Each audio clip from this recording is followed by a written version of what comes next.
just a good old boy. Well, here's the #1 roller out of the Claas. This is the shaft is completely broken and sheared on the inside, and then these plates failed that are welded inside this roller. Like I said, I could be ill about it, but it's hard to complain about a baler that's got as much hay through it as this one does. The drum, because this failed on the inside, cracked open here and busted open, so we're having to get a whole new roller. It's around 1,600 bucks for just the roller. Go ahead replacing both bearings, and then this dust cover that goes on the end is bent up pretty good around the edge, so I could probably straighten it out, but rather than taking a chance, I'm just putting a new one in it. So we're getting a new one of those. This is the roller that goes right in here behind the net pan. It's the main bottom roller in this thing, in the round roller. I mean, it is what it is. Can't really say anything about it. Do I wish it didn't break? Yeah, sure do. But like I said, as much hay as this thing's got through it, can't really complain. It's lasted longer than any other baler I've ever even known or heard of in our area.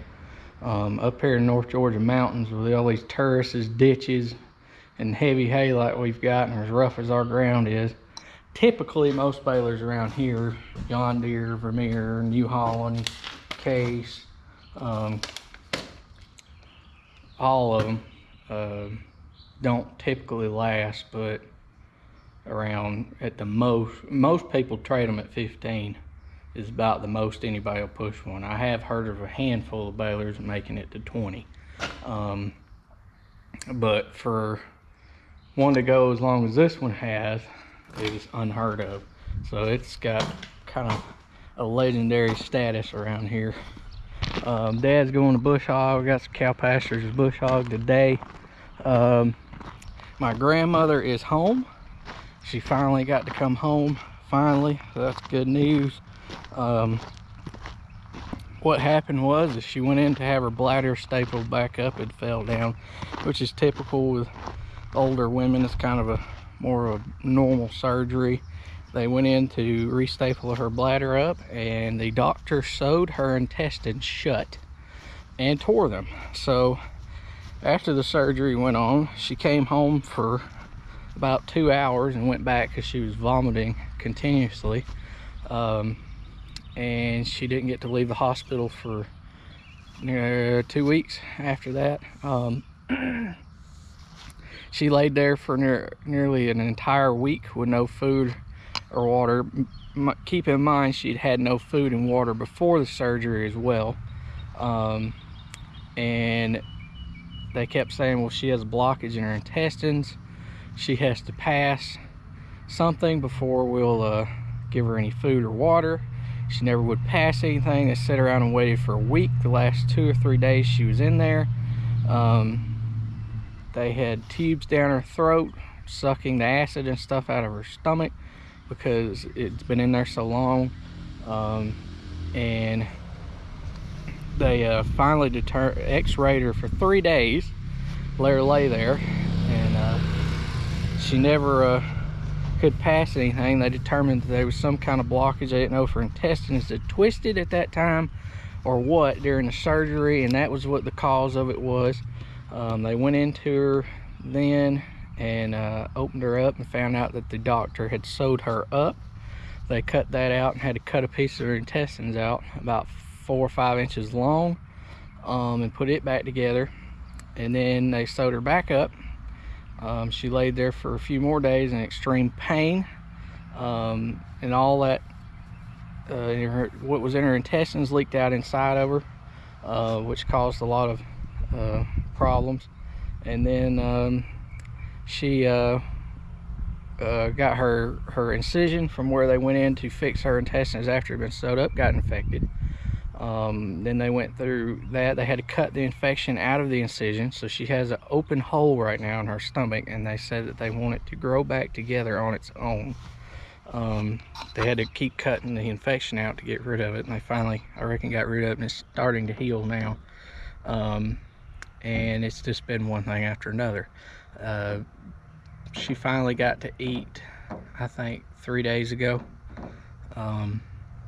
right before they sent her home, and then she had to go to the bathroom a few times before they would allow her to come home.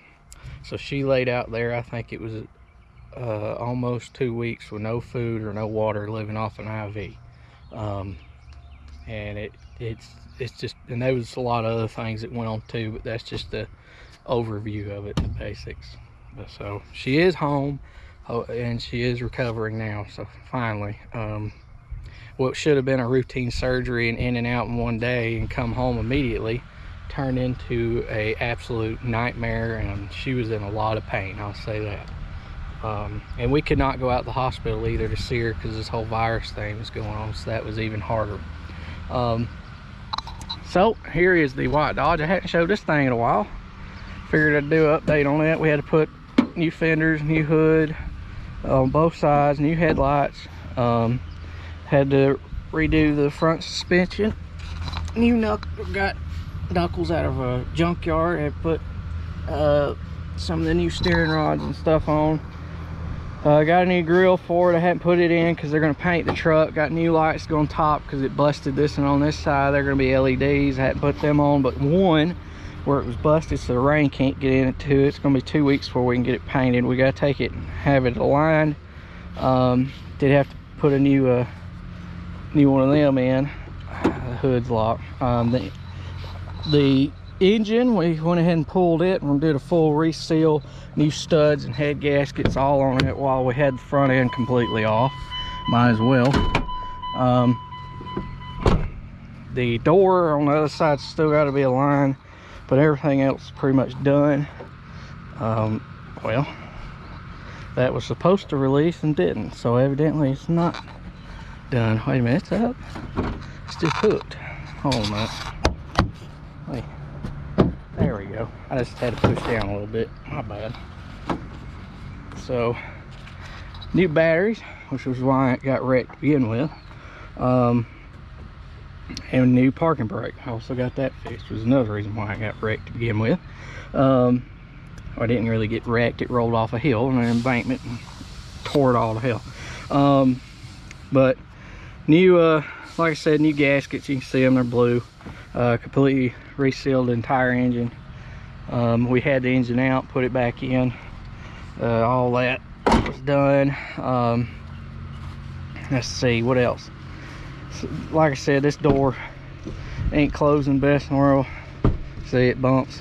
They've got to adjust that when they get it to the body shop. The fender that we took off the parts truck has got a couple dents in it, so they got to take those out too.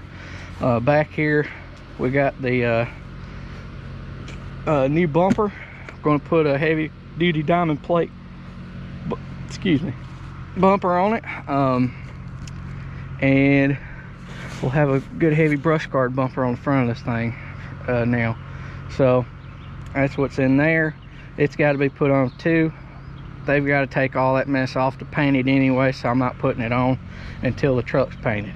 That's basically why we hadn't done put all that on there. So there it is. It looks bad right now because it ain't painted, but when we get it painted it'll look brand new again. So the only thing it did to the bed was bend this in. I gotta take a chain or something and hook it right there and pop that out, or maybe just a big pry bar, bend it back out, and that'll have that mess fixed. So that's it for that thing, and we'll have it finally back going again. Running on a Vermeer right now, being my baler's tore up, and I'm baling with a 4710 because that's what we run that baler with. It's not worth changing the monitors just to bale some hay. So and that tractor there does real good with that baler. You don't even know what's behind you really. So I like baling with it just as much as I do this one. The only thing I miss is the Dyna 4. I mean, it would be nice because you can't quite get the right That tractor's got good gearing in it for picking the right gear, but you can't get the exact right gear you want. So that's the only thing. This thing tore up. Fuse panel, y'all may remember I worked on it for the AC. It went out and died. One of the main fuses for the entire loader got loose. The connection did. It shut the whole thing down. I was trapped in it. I couldn't get a hold of anybody, couldn't call. I had no service. Finally, my buddy showed up that helps us down there where I was at unloading with the next load, and I got a hold of Dad. He brought me some wrenches down here. If you have one of these and you get trapped and you don't want to bust your windshield out, you just crack those open and the loader will come down. Watch out though, because you will get covered up with hydraulic fluid. As far as the baler goes, we've been talking about trading balers for I don't know how long. I'm not saying we're trading, I'm not saying we're not trading, but we are pricing heavily. I got Kane Equipment working on me a deal for between either Claas or the Massey. As far as on trade for the Vermeer, might have to trade 2 for 1. Don't want to. I need 2 balers. It's just kind of going to depend on what comes back. They've got some stuff in the works. They're looking for me up for me on those, and just trying to see if they can get me a decent deal on one as far as price. I've been trying to see what they can do for me there. I'm dealer loyal and Kane Equipment. That's who I deal with. They're good friends of mine. That's who I'm gonna trade with. So whatever they've got, that's what I'm gonna buy. If they can get me a price right and the money looks right, we may trade here sometime this year. I won't say pretty quick, but sometime maybe this year we'll trade. If the Vermeer tires up on me, we're definitely going to be in high gear pressure to do something. Which one it'll be, I don't know. It's just kind of going to come down to dollars.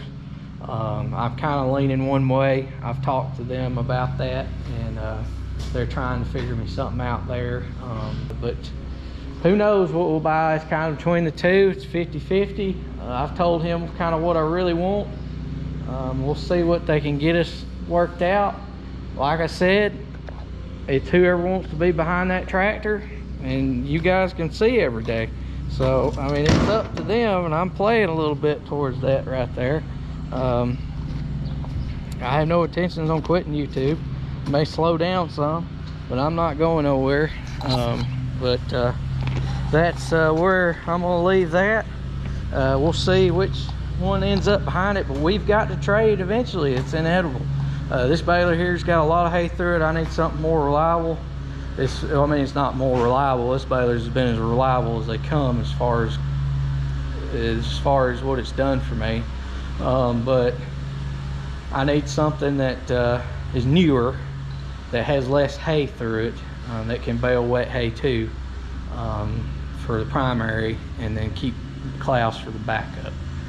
So could be 2 Clauses sitting here, could be 2, maybe a Claas and a Massey. We're just wait and see. Really looking to trade between now and this fall.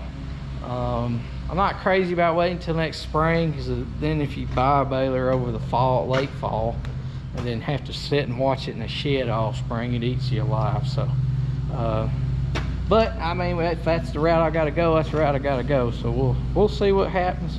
And then who knows what it'll be next spring. There may be a whole new version of the Claas out. Massey may have a whole new option list available for the Massey baler. Who knows what that'll bring. I don't know what those companies are planning or what they're doing, but I'm definitely in the market and I'm looking.